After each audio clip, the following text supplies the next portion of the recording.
Hello বন্ধুরা, আজকে আবারও তোমাদের সবাইকে সঙ্গে নিয়ে চলে আসলাম স্বাস্থ্য উন্নতি ময়দানে রথের মেলায়।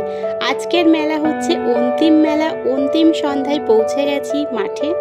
আর প্রচণ্ড এখন ভিড়, প্রচণ্ডই থাকে প্রত্যেক দিন এই সময় ভিড়টা, যার জন্য আমরা অনেকটা রাত্রে আসি। তো আজকে চলে আসলাম এই সময়, তার কারণ হচ্ছে এক্ষুনি শুরু হবে পুষ্প অভিষেক। তো প্রত্যেক বছর মেলার শেষের দিন থাকে ঠাকুরের পুষ্পবেশ আর পুষ্প অভিষেক। গোটা একটা বছর জুড়ে কিন্তু এই দিনটার অপেক্ষায় আমরা সবাই থাকি। তো প্রত্যেক দিন ভিড় হয় এই সময় ঠিকই, কিন্তু আজকের ভিড়ের চাপটা আবার এই কারণে একটু বেশি।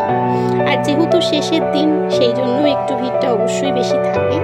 আর পুষ্প অভিষেকটা এবার খুব সামান্য একটু হয়েছে, কারণ এবছর ফুলের এত পরিমাণে দাম, যে কারণে ফুল জোগাড় হয়নি। তার জন্য পুষ্প অভিষেকটা খুব সামান্য আর কি স্বল্প হয়েছে। গতবারের ভিডিও যদি তোমরা দেখে থাকো তাহলে জানবে কি পরিমাণ, কি অপূর্ব সুন্দর পুষ্প অভিষেকটা হয়েছিল আর হয়ে থাকে। তো এবছর পুষ্প অভিষেকটা এরকমই হলো, খুব স্বল্পর ওপর দিয়ে। তবুও এটুকু দেখার জন্য ছুটে এসেছি, আর দেখে সত্যি সত্যি ভীষণ আনন্দিত। তারপর এখন একটু বাইরে চলে আসলাম, মেলার চারিপাশটা একটু ঘুরে দেখছি। আর ঘুরে দেখতে দেখতে চলে আসলাম ম্যাজিকের স্টলের সামনে। ভালো লাগছিল দেখতে। তো অদ্রিজাও এসছে মেলায়, তো বেশ কিছু ম্যাজিকের জিনিসপত্র নিল।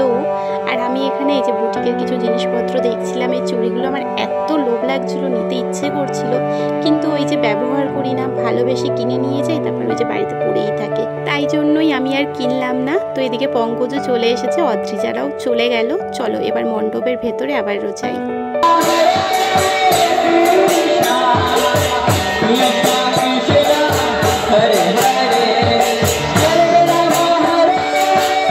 এবার দেখো এদিকে গোপু সোনা আমার কোলে উঠে কি সুন্দর দোল খাচ্ছে।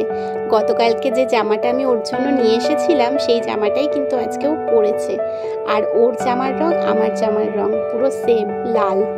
আর এই জামাটা পরে না কেউ খুব খুশি, এখানে সবাই সে কথাই বলছে। যাই হোক, চলো এবার ঠাকুরের কিছু জিনিস নেব বলে এই স্টলটায় চলে আসলাম। তো পঙ্কজের হাতে যেটা রয়েছে ওটাই নেব ঠিক হলো। তো আরও কিছু পছন্দ যদি হয় নেব, তো সেটাই ঘুরে ঘুরে দেখছিলাম। আর দেখো জামাটা এত ভালো লাগছে, কচি গাছে কেউ থাকলে দিতাম, এই সাইজটা কারো হওয়ার মতো নয়, তাই আর নেওয়া হলো না। তারপরে একটু ভাপা খেয়ে নিলাম বাইরে বেরিয়ে। আর তারপরে আমরা আবারও চলে আসলাম ঠাকুরের কাছে, অর্থাৎ পূজা মণ্ডপে। এসে দেখলাম তখনও আরতি হচ্ছে, আর এদিকে নাম সংকীর্তনও চলছিল। আমরা যখন বেরোই তখন ঠাকুরের পর্দা নামানো ছিল, ঠাকুরকে ভোগ নিবেদন করা হয়েছিল সেই জন্য। এরপর পর্দা তুলেই আর কি আরতিটা শুরু হয়ে গেছিল। তো সেই মুহূর্তেই আমরা চলে এসেছি আর কি। তো চলো ভিডিওটা এখন সমাপ্ত করবো, আজকের মতো বিদায় নেব। দেখা হবে আবারও রথের মেলার ভিডিও একটি বছর পর নিশ্চয়ই। প্রভু বলরাম দেব, সুভদ্রা দেবী এবং জগন্নাথ দেবের কৃপায় সকলের মঙ্গল হোক।